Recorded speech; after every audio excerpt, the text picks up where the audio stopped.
আলুগুলো দিয়ে আবার কিছুক্ষণ মশলার সাথে ভালো করে নেড়ে নেব।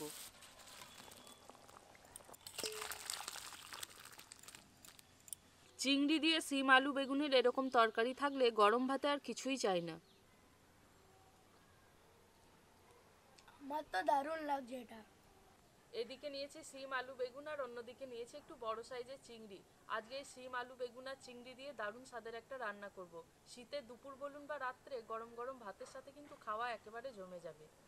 আমি এরকম সাইজের চিংড়িগুলোকে নিয়েছি, তবে যদি এর থেকে ছোট হয় তাহলেও কিন্তু স্বাদের কোনো হেরফের হবে না।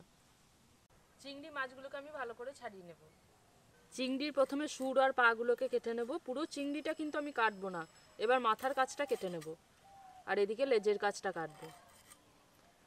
তারপরে এই প্রথম খোলাটা বাদ দিয়ে দ্বিতীয় খোলাটা ছাড়াবো। এবার এটাকে হালকা করে কাটবো। ভিতরে দেখুন কালো সুতোর মতো অংশটা বেরিয়ে আসছে, এটাকে টেনে বের করে নেব। তাহলেই কিন্তু চিংড়িটা ভালোভাবে কাটা হয়ে যাবে। সব খোলাগুলো আমি ছাড়াবো না, তাহলে কিন্তু চিংড়িটা তো কুকড়ে যাবেই, তার সাথে সাথে অনেক বেশি শক্ত হয়ে যাবে, একেবারে রাবারের মতো হয়ে যাবে। এইভাবে আমি সব চিংড়িগুলোই ছাড়িয়ে নেব। চিংড়িগুলোকে সব ছাড়িয়ে নিয়েছি, এবার একবার ভালো করে ধুয়ে নেব। এখানে যে সবজিগুলো নিয়েছি সবজিগুলো এখন কেটে নেব। সব সবজিগুলোই লম্বা পিস করে কাটবো।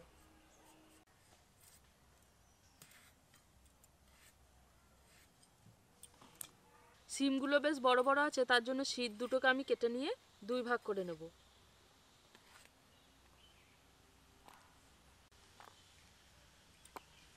আর সিম যদি ছোট সাইজ হয় তাহলে আর দু ভাগ করার দরকার নেই, এমনি এক পিস রেখে দিলেই হবে, শুধু শীত দুটো কেটে বাদ দিয়ে দিলেই হবে। এবার আমি মশলাটা বেটে নেব। জিরে, ধনে আর শুকনো লঙ্কা দিয়ে এই তিনটেকে এখন একসাথে বেটে নেব।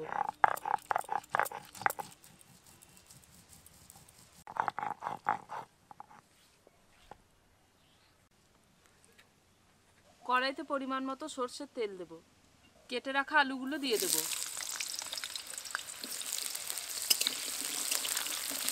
আলুগুলোকে একেবারে লাল লাল করে ভেজে নিয়েছি, এবার তুলে নেব। বেগুনগুলো দিয়ে ভেজে নেব।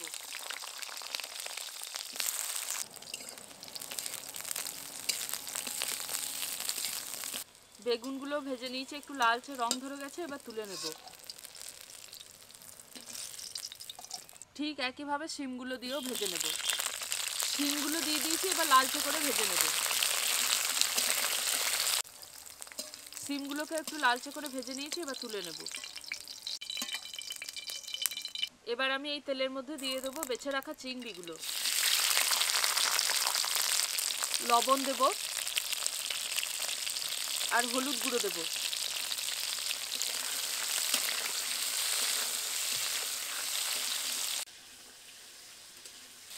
চিংড়িগুলো ভেজে নিয়েছি, এবার এগুলোকে তুলে নেব। এই তেলের মধ্যে দিয়ে দেবো একটা তেজপাতা, দুটো শুকনো লঙ্কা দেব আর দেব 5 ফোড়ন। ফোড়নটা ভাজা হয়ে এসেছে, এবার দেব পেঁয়াজ কুচি। পেঁয়াজটা একদম বাদামি করে ভেজে নেব। পেঁয়াজটা হালকা বাদামি হয়ে ভাজা হয়ে এসেছে, এবার এর মধ্যে দিয়ে দেবো আদা আর কাঁচা লঙ্কা বাটা।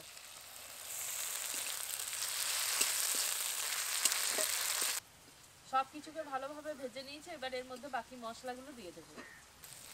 জিরে, ধনে আর শুকনো লঙ্কা বাটাটা দিয়ে দেবো। স্বাদ মতো লবণ দেব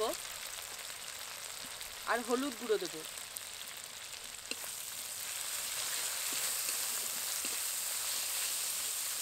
অল্প জল দিয়ে মশলাটাকে ভালো করে কষিয়ে নেব। মশলাটাকে কিছুক্ষণ ভালো করে কষিয়ে নিয়েছি, খুব সুন্দরভাবে তেল ছেড়ে গেছে মশলার থেকে। এবার এর মধ্যে ভেজে তুলে রাখা আলুগুলো দিয়ে দেবো। আলুগুলো দিয়ে আবার কিছুক্ষণ মশলার সাথে ভালো করে নেড়ে নেব। আলুটা প্রথমে আমি দিলাম, আর শিম আর বেগুনটা যেহেতু ভাজা আছে একটু নরম হয়ে আছে, তাই সেগুলো এখন দিলাম না। ঝোল খুব ভালোভাবে ফুটে উঠলে অন্যান্য সবজিগুলো দিয়ে দেব। আলুটাকে বেশ কিছুক্ষণ কষিয়ে নিয়েছি, এবার এর মধ্যে জল দেব।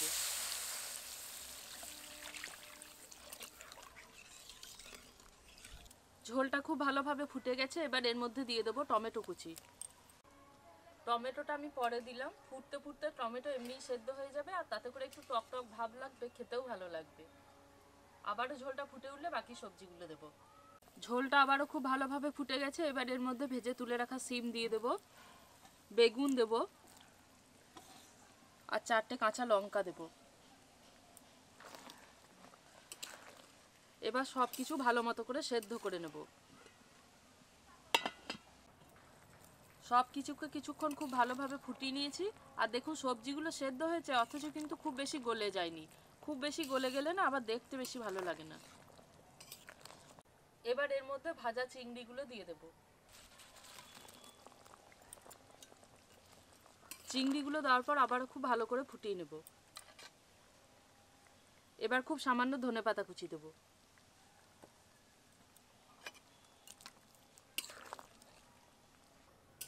এবার খুব ভালো করে ফুটিয়ে নেব, শুধুমাত্র মাছের মধ্যে ঝোলটা একটু ঢুকে গেলেই ব্যাস।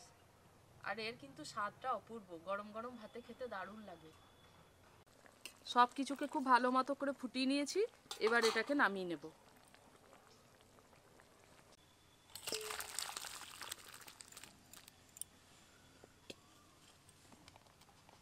চিংড়ি দিয়ে সিম আলু বেগুনের এরকম তরকারি থাকলে গরম ভাতে আর কিছুই চাই না। খেয়ে দেখো তো কেমন হয়েছে।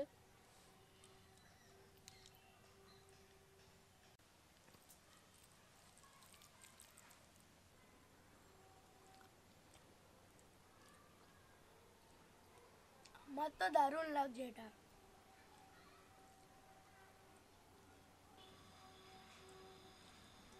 দারুণ লাগছে। ভালো লাগছে খেতে?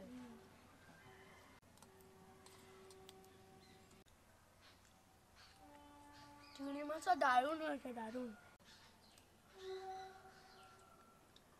শীতের সময় একদিন কিন্তু বাড়িতে এভাবে রান্না করে দেখতে পারেন, দারুণ লাগবে খেতে গরম গরম ভাতের সাথে। আজকের ভিডিওটা এখানেই শেষ করছি, দেখা হচ্ছে পরের ভিডিওতে নতুন রেসিপির সাথে। সবাই খুব ভালো থাকবেন, সুস্থ থাকবেন।